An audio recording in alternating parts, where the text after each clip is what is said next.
What if I told you that there's a Black country based organisation supporting local community groups to build creative confidence? Welcome to the Creative Communities podcast, where we'll share the experiences of some of the groups who've already benefited.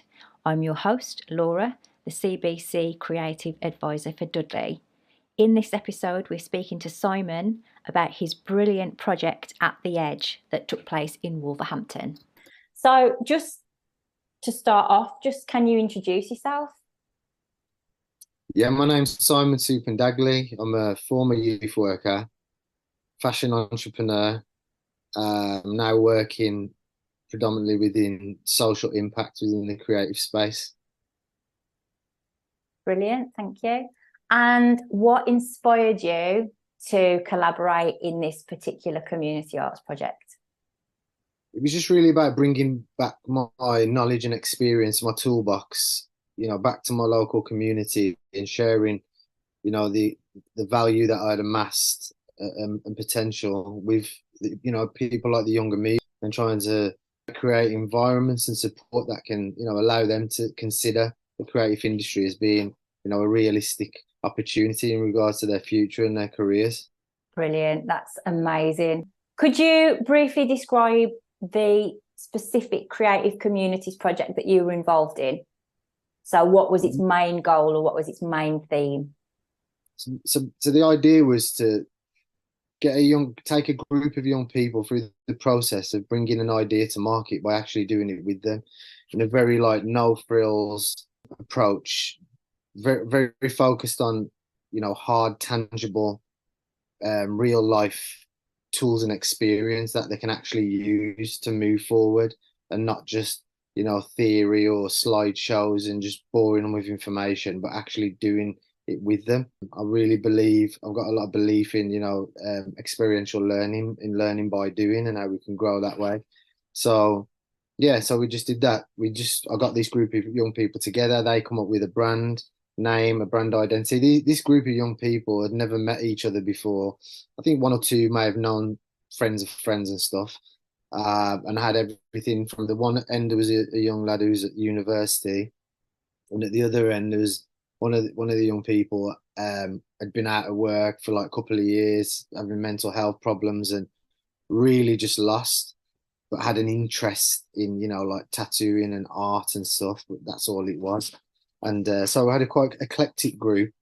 And yeah, we took them through that process of bringing an idea to market, from coming up with a brand name, brand identity, mood boards, conceptualization, into then working with a graphic designer to start bringing these ideas together. We brought in a graphic designer who's worked with the likes of Adidas and, big agencies in London. It's very much about raising aspirations too. So then from that point, we then met with one of the designers from one of the UK's biggest streetwear brands, Trapstar. Again, they couldn't believe it, like very aspirational piece of work. Before moving on to we did the designer, we went to the factory, actually took them to a factory where they actually hands-on, got involved with making the product that they'd, come up with in their minds. Before meeting with a photographer, planning, the campaign, explaining, e-commerce imagery, lookbooks, campaigns, editorials. But then went and shot some of their ideas with the photographer in their studio, again, very hands-on, before, getting to the point where they've got the product in the hands, and yeah, really gone through that process and done it. That's amazing. What a brilliant opportunity, and a holistic opportunity to take them from start to finish for young people. And it was a fashion project, wasn't it? Was it any particular, was it streetwear mainly, or sportswear, or could the participants choose? It was streetwear essentially. Given the fact that that's my background, and that's my where my skill set and interest and passion lie, and with a lot of the young people who are jumping on board. I mean, it's massive today within the youth culture. So yeah, it was something that worked for everybody. Yeah, it's really about using the creativity as a vehicle for communication, in the sense that the main objective is to focus on these career developments and economic opportunities. Let's cut to the chase and be realistic about where a lot of the young people are coming from. They're coming from difficult, challenging times and places and environments. So it's about, you know, opening portals and ideas and thoughts to new ways of doing things and becoming successful in life. And it's brilliant that the young people had access to you and your motivation and your background and your skill sets, and that you brought other creatives into the project as well. I mean, could you talk a little bit about that? You know, the graphic designer and the photographer, how did they get involved and what was their input? But it's really through my network. Like during my time building my brand in London, we just amassed a incomparable like community, like a powerful global underground cult community. And so from within that network, it's just about, you know, utilizing that community to support one another. So that's what it was essentially. I'd tap into the network of people who I knew would be relevant and could add value to the program, and and people that, you know, the young people would look up to and be inspired by, and just brought them into the fold essentially. And then they all, you know, got involved at the relevant stages. I feel I'm very passionate. I mean, before I did 10 years building this brand independently.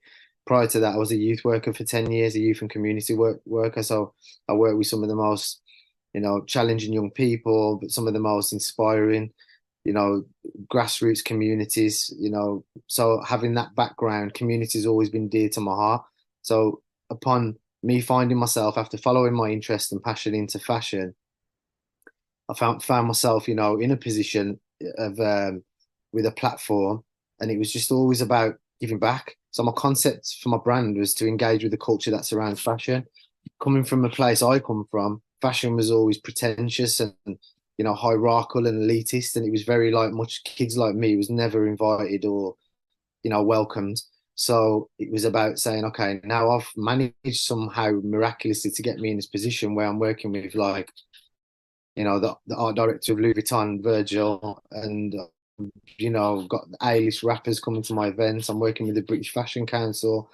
I'm doing collabs with Under Armour, Dazed. You know, I'm in this amazing position. I'm always looking back to think, how can I support the younger me and people who, you know, like me and my friends, where they come from, really, and just making this a bit more of a realistic opportunity. Yeah, community is massive to me. I even went and did a talk at the Apple store on Regent Street around building community within, you know, fashion and retail and its relevance and importance there. What role or roles did the participants play? Like, how did they have any say in shaping the project, or was it co-creation? What roles did the participants play?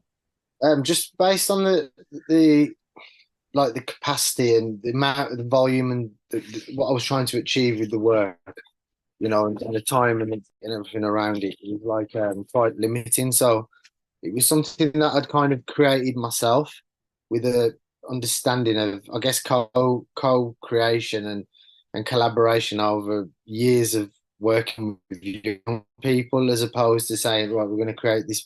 It was something that I understood and believed to be of importance through my collaborative working with young people over a number of years.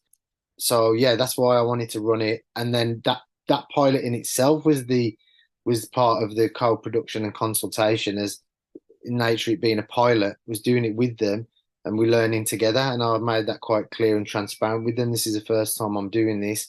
You know, I haven't done it before. I'm just come up with an idea. We were going to work on it together, and hopefully we can all take, you know, a lot of positives out from this and learning. And that's exactly what happened, to be honest. You know, some things went great, some things didn't go as well, but it wasn't a negative, because that's what the pilot was for.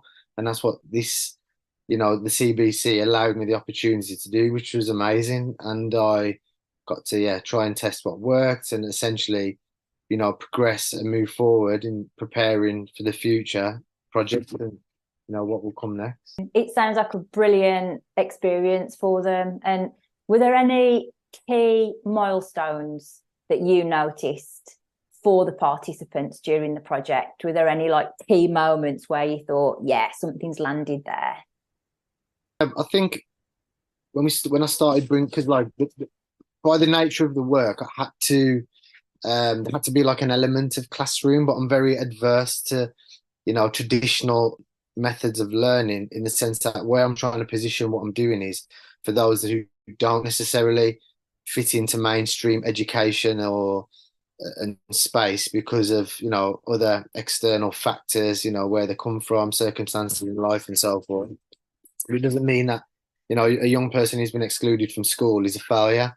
It just means that, potentially that their learning style doesn't align with the mainstream system.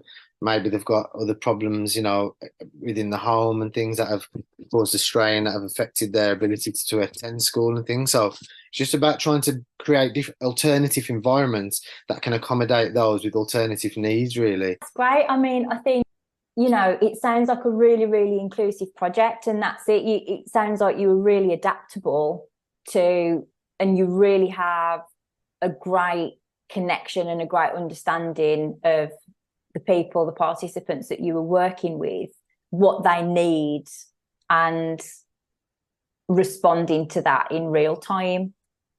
Mm. Yeah, it was. As I said, my experience is quite unique in the sense that I've done the 10 years award-winning brand in London, but I've got 10 years, but I'm a professionally qualified youth worker with 10 years experience. I don't think there's many me's with that kind of range of experience. So when it comes to working with young people, as I mentioned, that young lad who, had been out of the system, who's really down, he's having severe mental health concerns and issues. And I understand, I've got experience of working within that. And I've also got experience in working with these aspirational guys at uni, but trying to kind of penetrate the industry and take the next steps. So yeah, I feel like I was very well suited to kind of accommodate, and support the needs of that group. But going back to the key moments, I think it was really bringing in the people, taking them to the factory. I had an idea in mind, and my idea was proven right in the sense that it's about raising aspirations. Like when I'm working with young people, like I could have just delivered a lot of the information, online on a Zoom, or I could have just sent them a pack or just done a slideshow with them. I understand young people and they don't respond as well. They want to be exposed to experience that they can relate to, that is relevant to them and their social culture. So bringing in the designer from Trapstar and giving them an opportunity to speak with them directly. These are the hooks. These are the things that draw the young people in and gain their interest. And once you've got them engaged, I'm then able to deliver the substance of all the learning as well. Do you know what I mean? So yeah, I think definitely to go into the factory, working with a photographer, working with a graphic designer, and those moments were something I wanted to specifically include, and I felt proved to be like key moments within the program. No, brilliant. Sounds absolutely fantastic. Were there any challenges or any obstacles that you overcame? A few technical ones. I think like finding the venue was proving a bit of a difficult situation, trying to, find somewhere that was the right space, but also accessible in terms of its, location, was key. I wanted, again, it was always about aspiration. So I'm trying to inspire young people. So down to the venue that they were sitting within, do you know what I mean? I wanted it to feel like, oh wow, like we're here. This is a great experience and opportunity. Maybe the challenge was your aspiration to elevate every aspect of the project for the young people. So it ran really smoothly. They had a great, seamless experience when they came. And there's always technical difficulties, isn't there? Whenever you're doing anything with any kind of, machinery or tech or anything like that. But that in itself, I'm guessing, was a learning experience for the young people. Like sometimes you just have to pivot and work around stuff not working. Well, exactly on that note, thanks for jogging my memory, but we was going to the factory to produce the products, and you got these young people from all over the place, and trying to get them all in one physical space at one time presents its own challenges in itself. So, finally we got the date and that was all set to go to the factory. Then the night before, the guy from the factory messaged me to say, oh, one of the printer that we need to use is broken down. So then we've had to go back, reschedule. Certain person can do that date, but they can't do that one. And he can. So, but again, the magic in it was that exposure to experience. They actually got an opportunity to learn through the challenges that were presented through the course. Do you know what I mean? And that was like giving them that real life experience of actually what happens. It's not all roses and written down on a nice, timeline on a piece of paper. It doesn't always go to plan. So I think that was really, really key as well. Good lesson in problem solving for them. I'm just going to say what you when you mentioned the aspirational elements of it. Like I was only like the vision was to eventually be able to take each young person on a real journey of them leaving with their own brands and with their own products, actually setting up their own websites and social medias and doing the real work. So it was a bit, always wanted to do more because on the capacity of the program, which was a pilot, which we knew what it needed to be, it just, yeah, I was kind of, there's a bit of a tension because I was trying to do more, So that presented a bit of a challenge in itself. And that leads perfectly on to my next question, which is, was there a particular moment or moments of pride during the project where you felt really proud either of yourself or the project or a particular young person, Yeah, I think it was ongoing, like just seeing it come together, like, and the engagement and how they was going out the way to get there, and their desire, saying, okay, this is what I already believed there was a real need for it.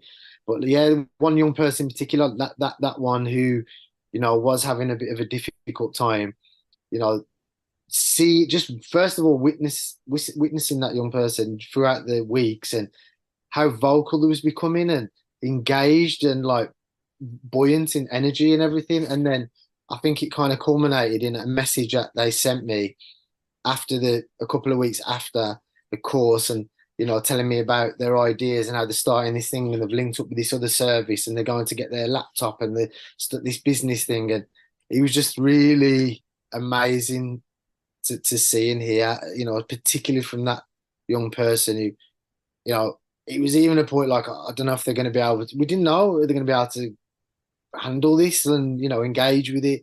So it was really a beautiful story, to be honest, to see that. And I think with these creative communities projects, what we always say is there's no good or bad, it's all learning. So that's an amazing success story from that young person that came and was involved in your project and really ran with it and really flourished, which is really beautiful. But then again, it would have been okay if that wasn't the case, because it's about offering people the opportunities to have a go. And if they have a go and it goes really well, that's fantastic. But if they have a go and they find out, oh, this isn't right for me, I'm going to try something else, then it's all learning, isn't it? But it's brilliant that young person had such a fantastic experience. And talking about that, how do you feel thinking about Creative Black Country and the Creative Communities Programme in particular? And we support people like yourselves run these pilots so people can come in and have a go at creative activity. How do you feel that impacts local communities artistically or socially? Oh, massively, like life-changing, to be honest. I just think there needs to be more of it.